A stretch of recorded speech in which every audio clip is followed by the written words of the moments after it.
여러분 안녕하십니까?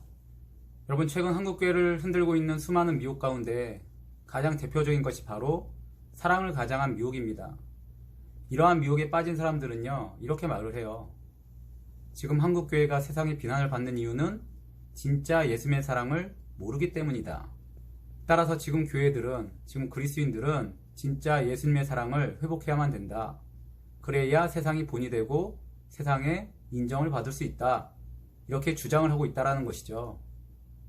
그렇다면 그들이 그렇게 주장하는 진짜 예수님의 사랑이란 과연 무엇입니까? 그것은 바로 모든 것을 다 포용해주고 이해해주는 것, 모든 것을 다 용납해주고 죄까지도 묵인해주는 것. 그래서 동성애도 낙태도 다원주의도 심지어는 스스로 우상이 되어서 지금 이 시간에도 우리 동포들을 학대하고 학살하고 있는 저 북한의 김정은까지 용납하고 받아주고 이해해주자 라고 주장하는 것이 그들이 말하는 진짜 예수님의 사랑이라는 것이죠. 그리고 이러한 그들의 주장에 동조하고 따라가는 지금 한국교회들도 많이 있다라는 것입니다. 그런데 여러분, 그들이 말하는 그런 사랑은요, 진짜 예수님의 사랑과 관계가 없습니다.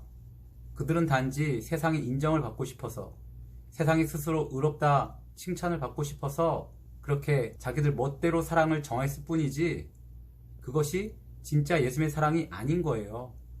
그들 스스로는 말씀을 쫓아간다고, 원수도 사랑하라고 말씀하신 예수님의 뜻을 쫓는다라고 주장을 하지만, 그것은 전혀 성경적이지 않은, 예수님의 가르침과도 전혀 관계가 없는 자기들만의 착각이고 지극히 인간적이고 지극히 자기중심적인 인본주의적 사랑에 불과하다는 것이죠. 그렇게 인본주의적 사랑에 물들고 미혹된 그들은요, 진짜 예수님의 사랑을 완전히 오해하고 있는 거예요. 여러분, 예수님께서는요, 이 세상에 있는 모든 사람들을 다, 모든 죄인들을 다 사랑하여 주셨습니다.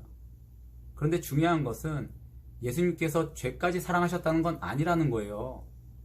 요한복음 13장의 말씀처럼 예수님께서는 이 땅에 있는, 세상에 있는 자기 사람들을 죽기까지 사랑하여 주셨지만 죄에 대해서는 가차가 없으셨고 단호하셨던 분이 바로 예수님이셨습니다.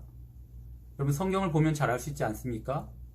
예수님께서 제자들의 모든 것을 다 용납하여 주셨습니까? 제자들의 죄와 잘못까지도 다 이해하고 포용해주고 받아주셨습니까? 묵인하셨습니까? 아니죠. 예수님께서는 때로 제자들이 잘못을 저질렀을 때 제자들이 서운할 정도로 아주 따끔하게 혼을 내셨습니다. 이런 예수님의 모습을 정말 잘 보여주는 말씀이 마태복음 16장의 말씀입니다. 여러분, 마태복음 16장에 보면 어느 날 예수님께서는 제자들에게 십자가의 고난과 죽음에 대해서 말씀을 하세요. 근데 그 말씀을 들었던 베드로가 어떻게 반응을 하냐면, 예수님 절대 안 됩니다. 예수님 십자가의 고난 받으시면 안 됩니다. 죽으시면 안 됩니다. 하고 예수님을 말려요. 그러면 예수님께서는 베드로가 어떤 마음으로 그 말을 했는지 알고 계시잖아요. 베드로가 뭐 예수님이 싫다거나 미워서 그런 말을 했던 것이 아니라 정말 예수님을 사랑하고 걱정이 되니까 예수님의 죽음을 말렸던 거예요. 그러면 예수님께서는 그 마음을 아시기 때문에 한번 쓱 웃으시면서, 그래 베드로야, 내가 네 마음 안다. 그래 이해한다. 그러고 넘어가실 수도 있어요. 근데 예수님께서 어떻게 하시냐면 이렇게 말씀하세요. 사탄아 물러가라. 넌 나를 넘어지게 하는 자로다.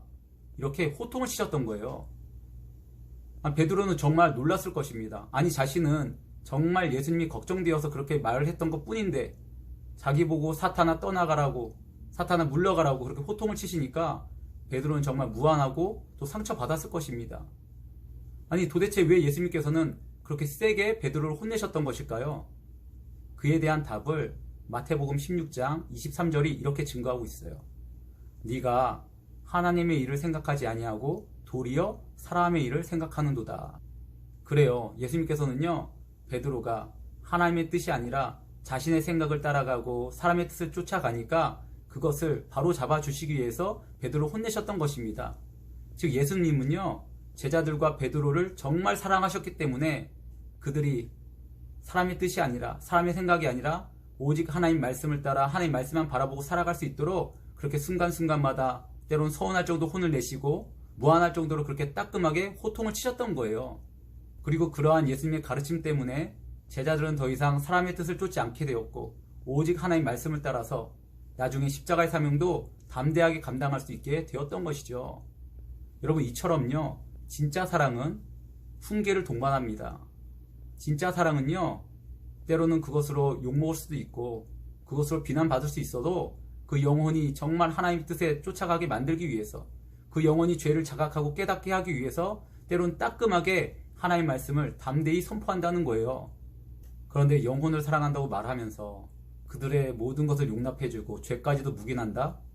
동성애자들에게, 우상숭배자들에게, 김정은을 찬양하는 이들에게 넌 죄가 없어, 넌 잘못이 없어, 하나님도 너를 이해해 주실 거야 라고 값싼 위로를 한다?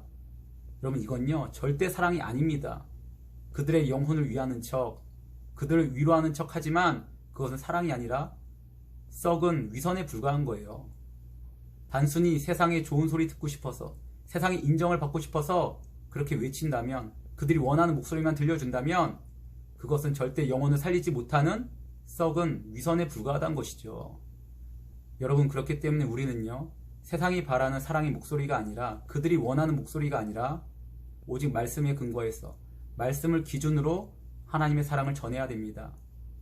세상이 원하는 사랑을 전해서는 절대 영혼을 살릴 수 없는 거예요.